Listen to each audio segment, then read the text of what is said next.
Brand అంబాసిడర్గా చేనేత brand అంబాసిడర్గా ఉంటాను, చేనేత కార్మికుల సమస్యలపై పోరాటం చేస్తామని చెప్పడం జరిగింది. కానీ ఇప్పుడు జీఎస్టీ 5% పన్ను చేనేతల మీద వేస్తూ ఉంది. అది ఓవరాల్గా 12% వరకు కూడా పడతా ఉంది. దీనివల్ల చేనేత కార్మికులు దెబ్బతినే పరిస్థితుల్లో పవన్ కళ్యాణ్ గారు ఎందుకు స్పందించలేదు? లేదన్నా, స్పందించడం అనేటువంటిది ఒక టైం లైన్లో, ఒక టైం ఫ్రేమ్లో జరగాలనేటువంటిది ప్రతిపక్షాలు పాలకపక్షాలు సూచిస్తున్నట్టుగా ఉండదండి.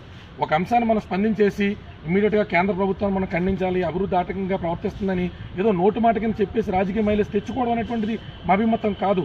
దాంట్లో లోటుపాట్లు ఏంటి, జీఎస్టీని ఏ ఆలోచనతో బీజేపీ తీసుకొచ్చిన టెక్స్టైల్ రంగానికి ఈ రకమైనటువంటి ఇబ్బంది వస్తుందనేటువంటి సంగతి కేంద్రంలోకి వచ్చినటువంటి పాలకులకు తెలియదా? తెలిస్తే వాళ్ళు ప్రత్యామ్నాయ మార్గాలు ఏమి ఎత్తుక్కున్నారు?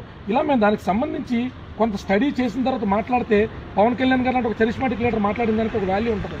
అంతేగాని ఏదో రాజకీయ లబ్ధి పొందడం కోసం ఎడాపెడా మాట్లాడేసామా, దాని నుంచి ఏదైనా పొలిటికల్ మైలేజ్ తెచ్చామా, జనాలను మేమాంసంలో పెట్టామా? జనాలకు ఆల్రెడీ జీఎస్టీ అంటే ఏంటి అర్థం కాని పరిస్థితుల్లో దాని నుంచి జరుగుతున్నటువంటి ఆఫ్టర్ కాన్సిక్వెన్సెస్ గురించి అయ్యో పవన్ కళ్యాణ్ కూడా వచ్చి స్పందించేశాడంట, పవన్ కళ్యాణ్ గారు కూడా వచ్చి ఏదో రాజధాని చేశారంట, అంటే ఇది పెద్ద విషయం అని జనాల్లో అండ్రెస్ట్ క్రియేట్ చేసేటువంటి ఆ అపర్చునిస్టిక్ పాలిటిక్స్ ఎక్కడైనా స్వస్తి పలకాలి.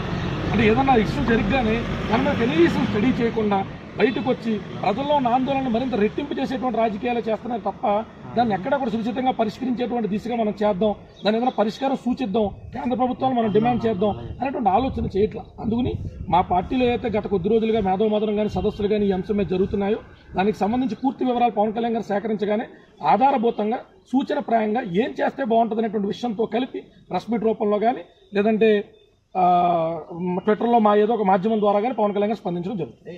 నిన్న అర్ధరాత్రి నుంచి జీఎస్టీ అమల్లోకి వచ్చింది. జీఎస్టీ అమల్లోకి వచ్చిన తర్వాత మీరు సూచనలు చేసినా, సలహాలు ఇచ్చినా దాన్ని ఇంప్లిమెంట్ చేయడం సాధ్యం కాదు. వచ్చిన తర్వాత ఏం చేస్తారు? మీ సూచనలు సలహాలు చేయాలి, అంతా అయిపోయిన తర్వాత ఏం చేస్తారు?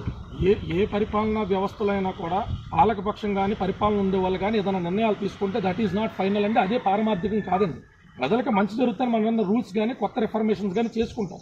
ఆ రూల్స్లో ఏదైనా లోటుపాట్లు ఉన్నప్పుడు at any given point of time దాన్ని సూచించడానికి ఒక సామాన్య మానవుడి కాడి నుంచి రాజకీయ పార్టీ అధినేత దాకా అందరికీ హక్కు ఉంటుంది.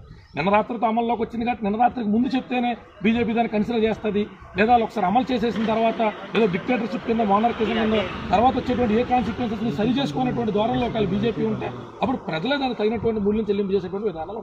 అంటే గతంలో జీఎస్టీ వల్ల ఈ వ్యవసాయ ఉత్పత్తుల మీద అధిక భారం పడుతుందని అన్ని పార్టీలు కానీ అందరూ ఆందోళన చేసేటువంటి నేపథ్యంలో నిన్న జరిగిన జీఎస్టీ కౌన్సిల్ సమావేశంలో దాన్ని తగ్గించడం జరిగింది. 12% పన్ను 5% తగ్గించడం జరిగింది. అప్పుడు ముందు చెప్తే అట్లాంటి అవకాశం ఉండేది, కానీ అంతా ఇంప్లిమెంట్ అయిన తర్వాత చెప్తా ఉంటాం కూడా కరెక్ట్ కాదు కదా. నేను ఇవాళ అదే మాట్లాడుతున్నానండి.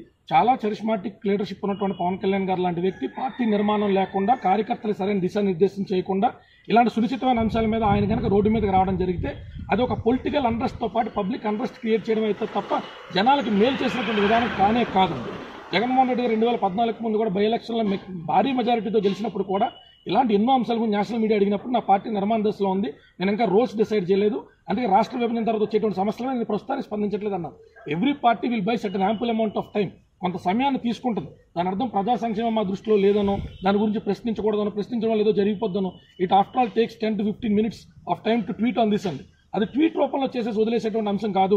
జీఎస్టీ తర్వాత వచ్చేటువంటి పరిణామాలు కానీ, జీఎస్టీ వల్ల నష్టపోయేటువంటి రంగాలు కానీ వాటిని ఏం చేయదలుచుకుంటాం, కేంద్రం పెట్టింది ఏంటి, వాస్తవ రూపంలో ఏం జరుగుతుంది అనేటువంటి పూర్తి స్థాయి మేధోమదనం మా పార్టీ ఆఫీసులో జరుగుతుంది. వెరీ సూన్ ఇదే మీడియా ముఖంగా పవన్ కళ్యాణ్ గారు స్పందించడం కూడా మీరు చూస్తారు.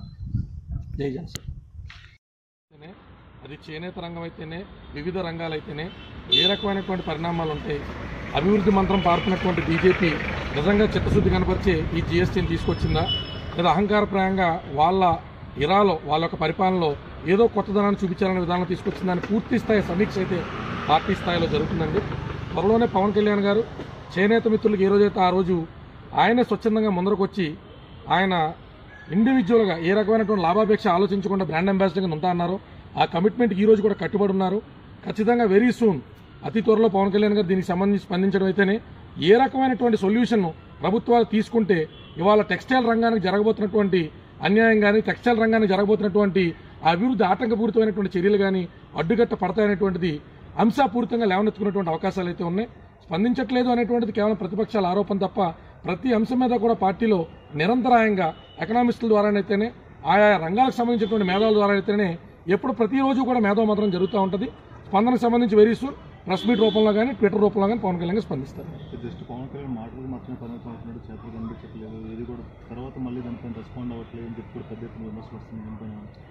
పార్టీ నిర్మాణ దశలో ఉన్నటువంటి పార్టీని 30 సంవత్సరాలు పైచిలుకు పార్టీ నిర్మాణానికి వయసు ఉన్నటువంటి టీడీపీ పార్టీ అయితేనే, లేకపోతే రాజశేఖర రెడ్డి గారి దగ్గర నుంచి పుణుకుపుచ్చుకున్నటువంటి కేడర్ ఉన్నటువంటి వైసీపీ పార్టీ అయితేనే, వాళ్ళతో పోల్చుకుని వాళ్ళు వెళ్తున్నటువంటి స్పీడ్లో మేము రావట్లేదు కాబట్టి ప్రజా సంక్షేమం మీద మేము సీతకన్నేసినట్టు, లేదా ప్రజా సంక్షేమం మా అధినాయకుడికి అవగాహన లేదనేటువంటి ధోరణిలోకి రావడం అనేటువంటిది వాళ్ళ యొక్క ఆలోచన చింతనకు సంబంధించినటువంటి విషయం. అలా అనుకోవడంలో వాళ్ళు సంతృప్తి పొందుతున్నారు.